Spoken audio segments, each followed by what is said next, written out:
Dan untuk mengetahui perkembangan soal pembongkaran pagar laut ilegal, sudah ada jurnalis Kompas TV Audrey Zevana dan juru kamera Febri James di Tangerang, Banten. Selamat petang Audrey.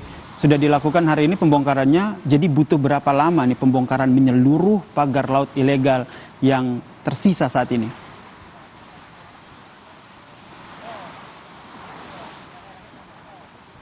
Ya, Yasir dan juga saudara, selamat petang. Kalau dari pantauan kami sejak pagi tadi di perairan Tanjung Pasir Kabupaten Tangerang ini, terakhir info yang kami terima ini sudah sejauh 5,5 kilometer yang berhasil dibongkar oleh para personil gabungan yang turun langsung untuk melakukan pembongkaran pada pagar-pagar laut yang tertanam di perairan Kabupaten Tangerang ini.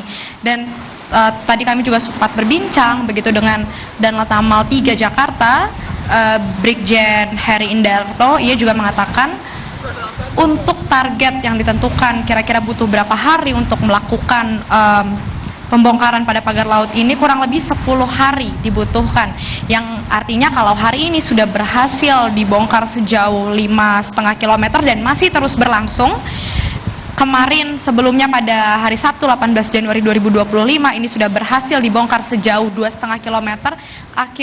Artinya di sini kurang lebih sepanjang 8 km ini sudah berhasil dibongkar begitu oleh para personil gabungan. Yang kita ketahui tadi sebanyak 2.000 personil gabungan kurang lebih ini melakukan pembongkaran pagar laut secara bersamaan, baik itu dari TNI Angkatan Laut, kemudian dari anggota Kementerian Kelautan dan Perikanan, lalu juga ada Polisi Air, Bakamla, KPLP, yang juga ini melibatkan sebanyak 1.000 nelayan, kurang lebih ini langsung turun melakukan penyisiran, melakukan pembongkaran kepada pagar-pagar laut yang tertanam. Dan juga ini masih terus berlangsung, Yasir dan juga saudara, untuk proses pembongkarannya. Tadi juga kami bertanya untuk waktunya sampai kapan pada hari ini akan dilakukan. Ini memang tidak ditentukan karena juga tentunya ini melihat dari kondisi cuaca yang turut mendukung bagaimana proses pembongkaran ini. Tadi memang kami terakhir mendapatkan info ombak ini sudah semakin tinggi, yang sepertinya ini menandakan kepada para personel ini harus kembali ke daratan begitu. Namun ini juga masih menunggu informasi resmi karena cuaca ini cukup mendung saat ini dan ombak juga semakin tinggi begitu, Yasir. Dan tentunya kalau tadi berbicara soal akan sejauh apa pagar laut ini dibongkar, kalau bisa ini sejauh 30,16 km ini harus dibongkar begitu. Dan tentu kita akan melihat besok ini masih akan terus dilanjut proses pembongkarannya. Seperti yang saya sampaikan tadi, sampai 10 hari ke depan kita akan sama-sama mantau bagaimana proses pembongkaran pagar laut dari personil gabungan pada hari ini. Audrey, kemudian bagaimana dengan penyelidikan untuk mengungkap para pelanggar yang bertanggung jawab atas pagar laut ilegal ini?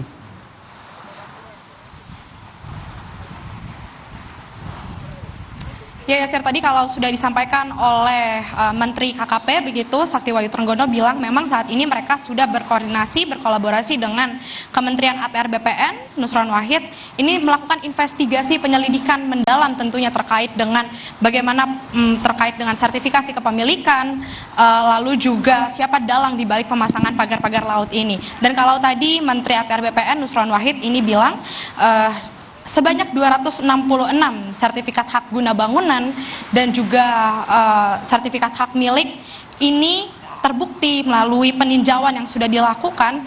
Ini kondisinya adalah berada di dalam bawah laut, yang artinya ini ada di luar garis pantai begitu.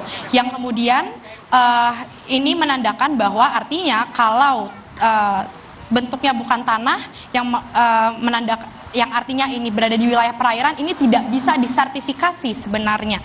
Dan tentu tadi Nusron Wahid menyatakan artinya hal ini merupakan cacat prosedur dan juga cacat secara material. Dan berdasarkan peraturan pemerintah nomor 18 tahun 2021, dikarenakan sertifikat itu usianya belum sampai dengan 5 tahun, yang dimana baru diterbitkan pada tahun 2022 sampai dengan 2023, ini artinya Kementerian ATR BPN ini berhak atau memiliki wewenang untuk mencabut, membatalkan sertifikasi tersebut. Dan tentu ini masih dalam proses pengusutan, Yasir dan juga saudara, masih dalam investigasi oleh Kementerian ATR BPN, begitu juga dengan Kementerian KKP terkait dengan sertifikasi kepemilikan yang ada di wilayah perairan Tangerang ini. Dan tentu kita akan menunggu dan akan mengawal bagaimana proses hukum yang akan dilakukan ke depannya. Yasir. Kita nantikan bersama ya siapa saja para pelanggar yang bertanggung jawab atas pagar laut ilegal ini. Terima kasih Audrey Savanya atas informasinya.